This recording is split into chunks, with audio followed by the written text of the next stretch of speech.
जितने भी गुरु भाई एवं गुरु बहनें इस वीडियो को देख रहे हैं, भगवान शंकर आपकी हर एक मनोरथ को पूरा करे। आज मैं आपको दीदी नीलम की कुछ ऐसी अनमोल बातें बताने जा रहा हूँ। अगर कोई भी इसे अपने जीवन में उतार लेता है तो वो निश्चय ही भगवान शंकर के समीप पहुँच जाएगा और वो अपने जीवन की हर एक कठिनाइयों का सामना कर पाएगा। इससे पहले अगर आप हमारे चैनल में नए हैं तो चैनल को सब्सक्राइब कर लीजिएगा और कमेंट में नमः शिवाय अवश्य लिखिएगा। तो बिना देरी किए वीडियो को शुरू करते हैं। नंबर 1, जीवन में अगर कोई भी आपके परिवार से आपको अलग करने की बात कर रहा है तो आप तुरंत सावधान हो जाइए, क्योंकि जो भी आपको आपके परिवार से अलग करना चाहता है वह आपका मित्र कभी नहीं हो सकता है। वह इस संसार में आपका सबसे बड़ा शत्रु है। इसलिए आप उन लोगों से सावधान रहिए जो आपको आपके परिवार से अलग करना चाहता है।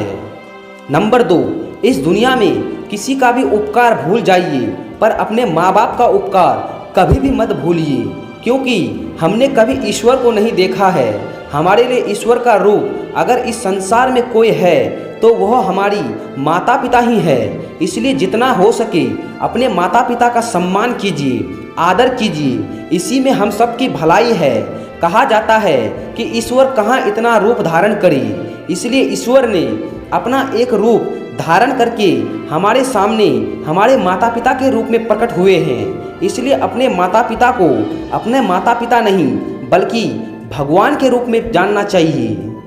नंबर 3, आप लोगों ने सुना होगा कि अपनी पत्नी को कभी भी किसी भी चीज़ का भेद नहीं बताना चाहिए, क्योंकि स्त्री कोई भी बात नहीं छुपा सकता है। यहाँ बिल्कुल भी यह मत समझिएगा कि स्त्रियाँ गलत होती है, पर स्त्री का स्वभाव है कि वह कोई भी बात छुपा नहीं सकता है, चाहे वो कितना ही गुप्त क्यों ना हो, क्योंकि उसके अंदर कोई छल कपट नहीं होता है। वह स्वभावतः कोमल होती है। इसलिए पुरुष को चाहिए कि स्त्री से हमेशा भेद छुपाकर ही रहना।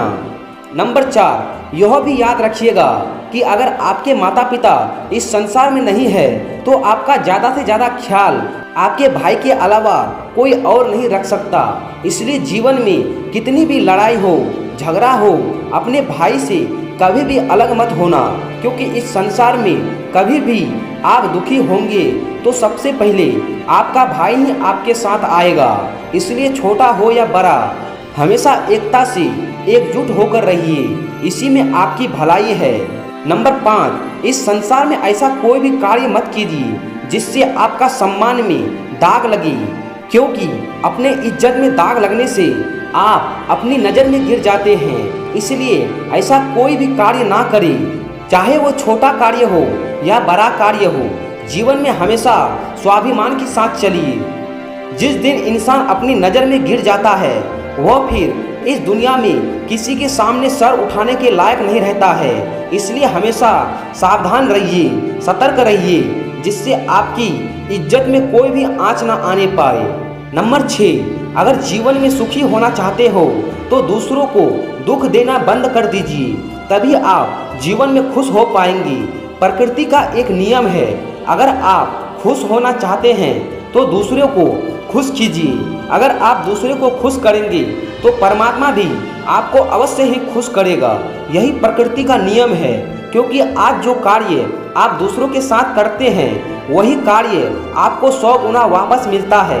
इसलिए हमेशा दूसरों के साथ अच्छा व्यवहार कीजिए। नंबर 7, अगर आपके परिवार में धन की कमी है, रुपया पैसा की तंगी है, तो सिर्फ और सिर्फ एक कार्य करके देखिए, निश्चय ही आपके घर में धन की बढ़ोतरी होगी। आप कहीं भी जा रहे हैं, आपके पास जो भी ईमानदारी से कमाया हुआ पैसा है उसे आप दूसरे की मदद करने के लिए लगाइए। ऐसा व्यक्ति जिसे आप नहीं पहचानते हो, ना ही वह आपको पहचानता है, महीने में कम से कम 200 से 500 रुपया आप देकर देखिए, आपके घर में धन की वर्षा अवश्य होगी। नंबर 8, चाहे छोटा हो या बड़ा, हर एक व्यक्ति का सम्मान कीजिए, क्योंकि सम्मान देने से सम्मान बढ़ता है। इसलिए हमेशा दूसरे का सम्मान कीजिए, फिर देखिए आप जीवन में कितना खुश होते हैं, क्योंकि इंसान धन से नहीं सम्मान से खुश होता है, फिर चाहे कोई और हो या आप खुद ही। इस 8 बात को जो भी अपने जीवन में उतारेगा वह अवश्य ही जीवन भर खुश रहेगा। अगर आप भी भगवान भोलेनाथ को अपना गुरु बना चुके हैं तो वीडियो को लाइक करके चैनल को सब्सक्राइब कर लीजिएगा, ताकि आपको प्रत्येक दिन भगवान शंकर की जानकारियाँ मिलता रहे। मिलते हैं एक अगली वीडियो के साथ, तब तक के लिए आप सभी को हर हर महादेव।